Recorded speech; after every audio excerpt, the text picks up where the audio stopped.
Assalamualaikum warahmatullahi wabarakatuh. Ya, selamat pagi yang terhormat kepada Ibu Ati Sumiati SPD MM dan Ibu Sri Widi Lestari SPD MPD selaku dosen pengampu mata kuliah perencanaan pembelajaran. Puji serta syukur kita kepada Allah Subhanahu wa taala atas karunia-Nya sehingga saya eh, mau diberi kesempatan untuk memaparkan PPT interaktif untuk pengambilan nilai ujian tengah semester perencanaan pembelajaran. Di sini saya ingin mengambil materi depreciation atau penyusutan aset tetap. Sebelum memulai pembelajaran pada hari ini, perkenalkan nama saya Ses Olivia Ramadhani dengan NIM 17156265005. Baik, mari kita mulai dari sekarang. Oke, di sini terdapat beberapa menu yang akan menjadi rangkaian dalam presentasi pada hari ini, yaitu terdapat tujuan pembelajaran, materi, video pembelajaran, kuis, hingga ke profil penulis. Oke, lanjut. Oke, dalam kegiatan operasional perusahaan, aset tetap seperti mesin, kendaraan, dan peralatan memiliki peran yang sangat penting dalam menunjang proses produksi maupun pelayanan.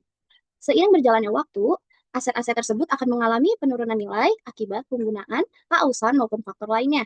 Oleh karena itu, dalam akuntansi dikenal konsep penyusutan atau depreciation yang digunakan untuk mengalokasikan biaya perolehan aset tetap selama masa manfaatnya.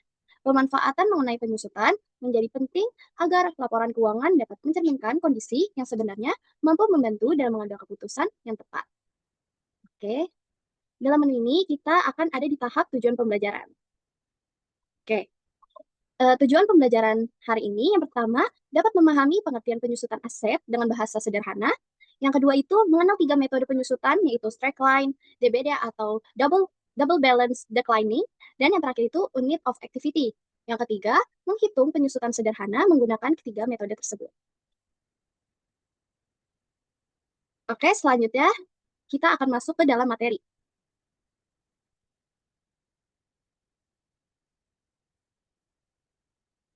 Apa sih depreciation atau penyusutan itu?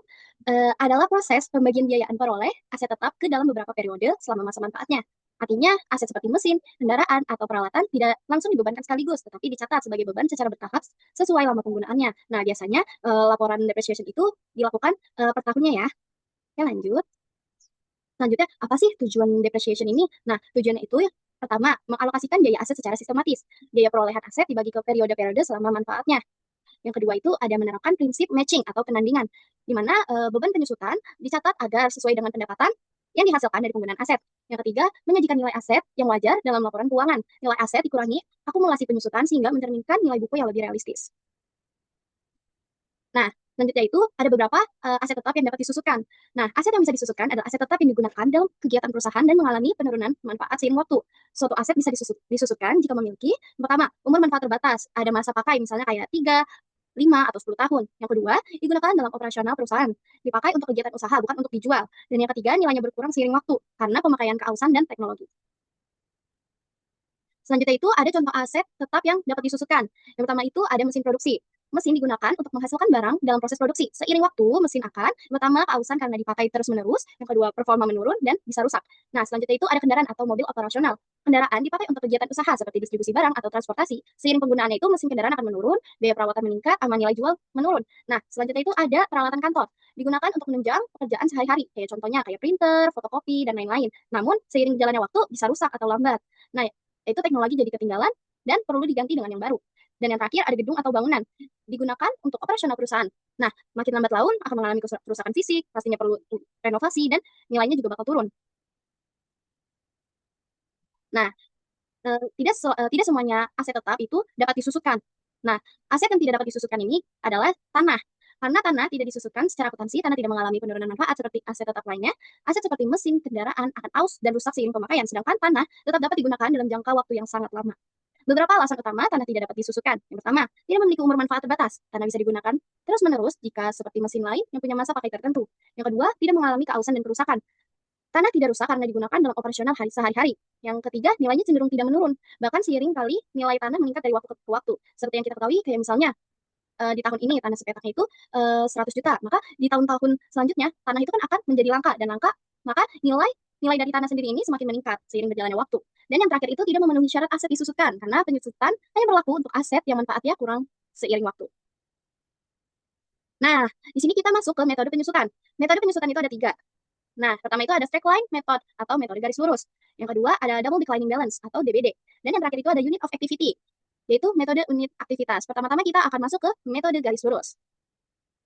Oke, metode garis lurus adalah metode penyusutan aset tetap yang menghitung beban penyusutan dengan jumlah yang sama setiap periode selama umur manfaat aset tersebut. Artinya, nilai aset berkurang secara stabil dari tahun ke tahun. Dalam metode ini, penyusutan dipengaruhi oleh 3 hal utama. Yang pertama, harga perolehan atau cost, atau harga waktu pertama kali beli aset itu. Yang kedua, ada nilai residu atau salvage value, di mana nilai sisa di akhir umur manfaat. Dan yang ketiga, umur manfaat atau useful life, yaitu lama penggunaan aset. Nah, rumus straight line ini yaitu beban penyusutan per tahun sama dengan beban perolehan dikurang nilai residu dibagi masa manfaat atau umur ekonomis. Penjelasan rumus. Harga perolehan dikurang nilai residu sama dengan total yang disusukan. Dan dibagi umur manfaat beban penyusutan menjadi beban penyusutan setiap tahunnya. Nah, di sini ada contoh latihannya. Ranger Interiors membeli sebuah truk pengiriman seharga 38.000 US dollar pada tanggal 1 Januari 2025. Truk tersebut mengalami nilai residu sebesar 6.000 US dollar dan diperkirakan akan digunakan sejauh 100.000 mil selama umur manfaat 8 tahun. Jarak tempuh aktual adalah 15.000 mil pada tahun 2025 dan 12.000 mil pada tahun 2026. Di sini kita disuruh untuk menghitung beban penyusutan untuk tahun 2025 dan 2026 dengan menggunakan straight line method. Pertama kita harus tahu depreciable cost-nya, yaitu biaya yang disusukan. Kayak dari harga awalnya, yaitu 38.000 dikurang dengan residunya, yaitu 6.000 US dollar. 38.000 dikurang 6.000 US dollar sama dengan 32.000 US dollar. Nah, yang kedua itu kita harus mencari tarif penyusutan atau depreciate rate. Itu sebesar 12,5% karena dibagi. Jadi digunainnya 1/8. 1 itu karena baru digunakan selama 1 tahun. Jadinya sebesar 12,5%. Beban penyusutan per tahunnya adalah 4.000 US dollar. Jadi kalau dalam tabel ini kayak gini. Nomor 1 pada tahun 2025. Biaya yang disusukan ini kita menggunakan depreciable cost-nya. Nah, yang kedua kita menggunakan tarif penyusutan. Nah, tahun parsial itu kayak kayak kayak setahun gitu penggunaannya. Jadi kita tulis 1. Jadi untuk nyari beban penyusutan tahunan itu kita harus mengkalikan biaya yang disusukan sama dikali tarif penyusutan sama dikali tahun parsialnya sehingga membentuk 4.000. Terus akumulasi penyusutannya juga mengikuti untuk tahun di awal. Jadi sehingga nilai buku awalnya adalah 34.000. Nah, selanjutnya di nomor 2 pada tahun 2026 biaya yang disusutkannya kita tetap menggunakan di tahun yang sama dan tarifnya juga dan tahun parsialnya juga sehingga beban penyusutan tahunannya tetap sama. Namun di akumulasi penyusutannya ini ada yang beda karena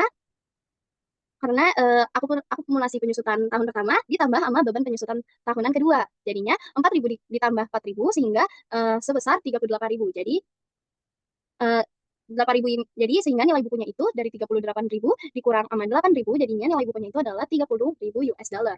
Oke, lanjut. Lanjut.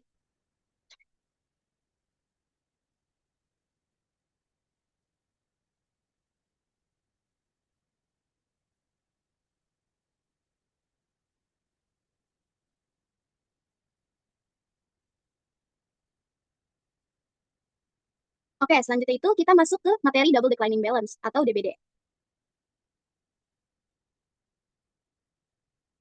Nah, metode saldo menurun atau double balance declining adalah metode penyusutan yang menghasilkan beban penyusutan lebih besar di awal dan semakin kecil di tahun-tahun berikutnya. Metode ini termasuk penyusutan dipercepat atau accelerated depreciation. Metode ini menggunakan harga perolehan atau cost. Yang kedua, umur manfaat dan yang ketiga tarif penyusutan yang lebih besar. Kayak 2 dikali sama tarif garis lurus. Nah, sehingga rumusnya itu penyusutan sama dengan 2 dikali 1 per umur manfaat dikali nilai buku awal. Lanjut, kita ke contoh latihannya. Di sini kita masih menggunakan soal yang sama, tapi pertanyaannya beda. Kayak hitung beban penyusutan untuk tahun 2025 dan 2026 dengan menggunakan double balance declining.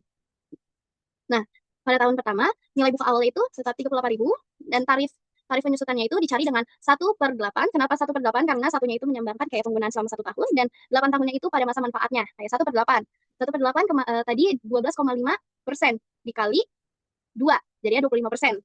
Sehingga beban penyusutan tahunan pada 2025 itu sebesar 38.000 dikali 25% dikali 1. Sehingga besarnya itu adalah 9.500 US dollar dan akumulasi penyusutan tahun pertama masih sama sehingga nilai buku di akhirnya itu sebesar 38.000 dikurang sama 9.500 sebesar 28.500. Nah, selanjutnya itu di tahun 2026. Dari nilai buku akhir kita pindahkan menjadi di tahun kedua. Dengan tarif penyusutannya sama tahun parsial karena 1 tahun di 2026, sehingga besarannya itu untuk nyari beban penyusutan tahunan kayak dari 28.500 dikali 25% dikali 1% sehingga besarnya itu adalah 7.125 US dollar.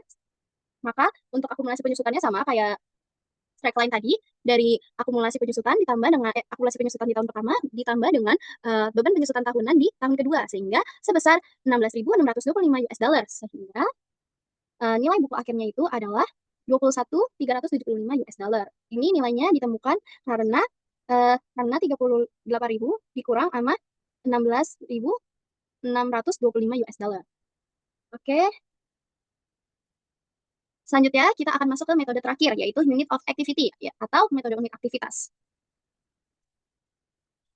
Metode unit activity adalah metode penyusutan yang menghitung beban berdasarkan tingkat penggunaan aset, bukan waktu. Jadi semakin sering aset dipakai, maka besar penyusutannya. Ini bisa diartikan kayak misalnya kita baru beli mesin nih di tahun pertama, dia kinerjanya menghasilkan produksi yang banyak. Namun seiring berjalannya waktu, mesin mesin pabrik ini tuh lama kelamaan akan mengalami tingkat produksi barang yang semakin sedikit karena bisa aja terjadi kayak ada pernah kerusakan atau perlunya diservis atau lain-lainnya. Nah, metode ini bergantung pada harga perolehan atau cost, yang kedua itu nilai residu, yang ketiga itu ada total kapasitas produksi atau aktivitas, dan jumlah pemakaian per periode. Contoh aktivitasnya kayak jam kerja mesin, jumlah unit produksi, dan kilometer kendaraan.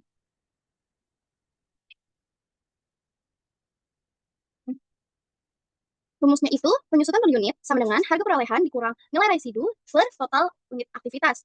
Nah, selanjutnya itu, setelah kita mendapatkan beban penyusutannya itu, kita harus mencari penyusutan per unit dikali sama jumlah pemakaian. Apa? Ini lagi tugas, bentar. Iya, sendiri saya mau sedikit. Tugas video. Lagi tonton orang nggak bisa kan? Apa? Kira lagi tonton orang banyak tuh. Enggak. Tugas ini nanti masukin ke YouTube. Bentar Kemi, nanggung kita gitu. Nah, selanjutnya kita masuk ke contoh latihannya. Dengan narasi soal yang sama, namun di sini saya akan menjelaskan perkiraan yang akan digunakan. Misalnya, digunakan sejauh 100 mil selama umur manfaat 8 tahun. Jarak tempuh aktualnya itu ada 15.000 mil pada tahun 2025 dan 12.000 mil pada tahun 2026. Di sini kita disuruh untuk menghitung beban penyusutan untuk tahun 2025 dan 2026 dengan metode unit of activity. Di sini kita mencari tarif penyusutan per milnya. Jadi, nilai awalnya 38.000 dikurang sama residunya, itu 6.000, dibagi 100.000, sehingga menemukan sebesar 0,32 per mile. Nah, pada tahun 2025, unit of activity-nya itu 15.000 nih, seperti di soal. Nah, tarif penyusutannya sama, sehingga kita tinggal langsung kaliin aja, kayak 15.000 miles dikali 0,32. Sehingga sebesar 4.800 di beban penyusutannya, dan akumulasi penyusutannya tetap sama, sehingga nilai bukunya itu dari 38.000 dikurang sama 4.800, sebesar 33.200 US dollar. Nah, selanjutnya di tahun kedua itu, unit unit aktivitasnya sebesar 12.000 miles dengan tarif penyusutan 0,32. Sehingga beban penyusutan tahunnya itu 12.000 dikali 0,32 sebesar 3.840. Nah, untuk akumulasi penyusutannya itu uh, di tahun kedua kita tinggal tambahkan dari akumulasi penyusutan tahun pertama ditambah dengan beban penyusutan tahun kedua sehingga sebesar 8.640 sehingga nilai bukunya adalah 38.000 dikurang 8.640 sehingga sebesar 29.360 US dollar. Oke, karena kita sudah selesai membahas tentang metode penyusutan, sekarang kita akan masuk ke video pembelajarannya.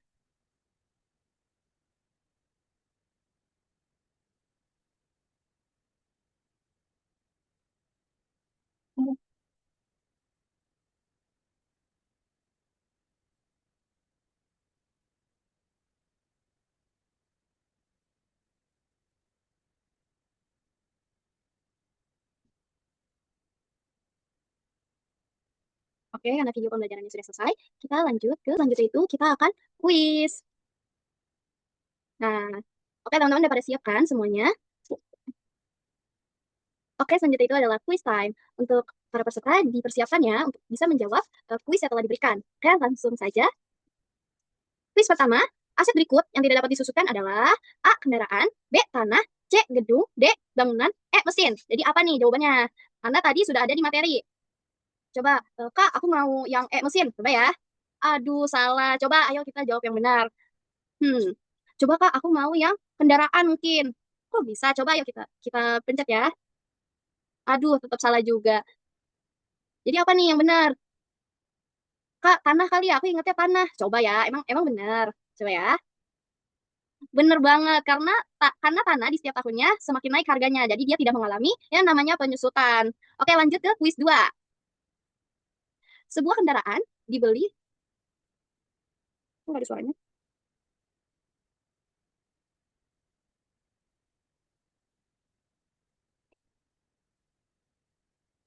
Oke, benar karena tanah di setiap tahunnya semakin naik harganya. Jadi dia tidak mengalami yang namanya penyusutan. Oke, lanjut ke soal kedua.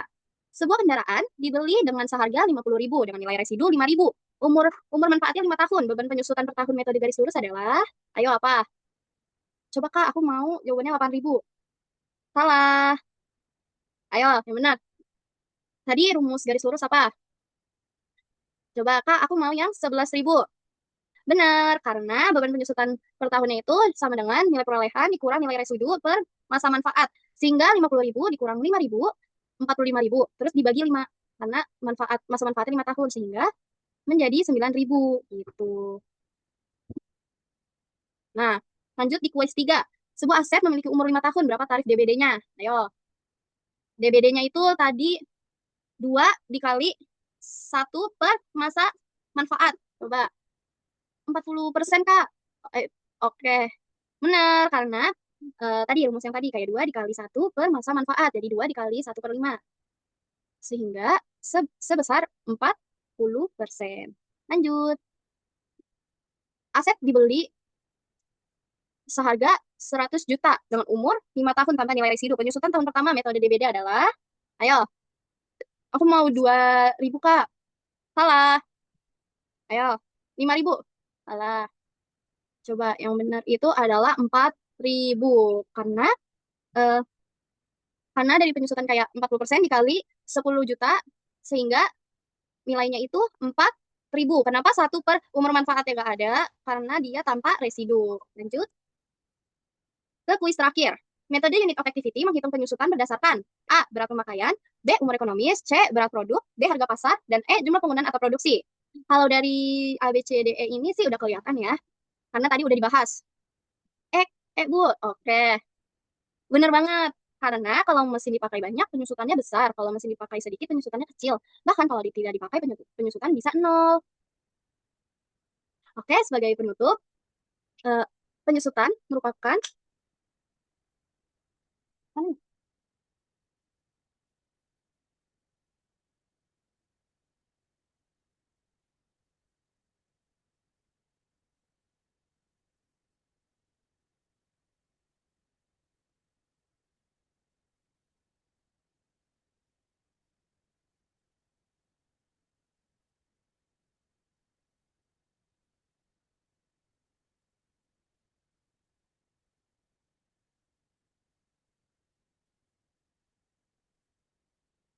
oke, benar. Jumlah penggunaan atau produksi. Karena kalau mesin dipakai banyak, penyusutannya menjadi besar. Kalau mesin dipakai sedikit, penyusutannya menjadi kecil. Bahkan kalau dipakai sama sekali, penyusutan bisa nol. Oke, karena kuis kita sudah selesai. Di sini saya akan menyampaikan penutupan dari saya. Penyusutan merupakan konsep penting dalam akuntansi yang digunakan untuk mengalokasikan biaya perolehan aset tetap selama manfaatnya. Melalui berbagai metode seperti straight line, double declining balance, dan unit of activity, perusahaan dapat menyesuaikan perhitungan penyusutan sesuai dengan karakteristik penggunaan aset. Pemahaman yang baik mengenai penyusutan tidak hanya membantu dalam menyajikan laporan keuangan yang lebih akurat, tetapi juga dalam pengambilan keputusan ekonomi yang tepat. Oleh karena itu, penting bagi setiap pelaku akuntansi untuk memahami konsep, metode, serta penerapan secara konsisten dan tepat. Dan karena hampir semua sudah kita lewati bersama, dan yang terakhir yaitu adalah profil penulis. Oke, dengan profil saya yaitu dengan nama saya Salih Ramadhani, dengan NIM 17156256005, prodi Pendidikan Akuntansi, usianya 19 tahun, tempat atau tanggal lahir Jakarta 13 Oktober 2006, jenis kelamin perempuan dengan email sesa.ramadhani11@gmail.com dan Instagram sesday. Oke, sekiranya materi dari saya semoga bermanfaat bagi para penonton dan para peserta. Kurang lebih terima kasih kepada Ibu Ati Sumiati SPD MM dan Ibu Sri Widiwasari MED telah mendengarkan pemaparan dari saya dari awal hingga akhir. Kurang lebihnya mohon maaf. Saya ucapkan wassalamualaikum warahmatullahi wabarakatuh.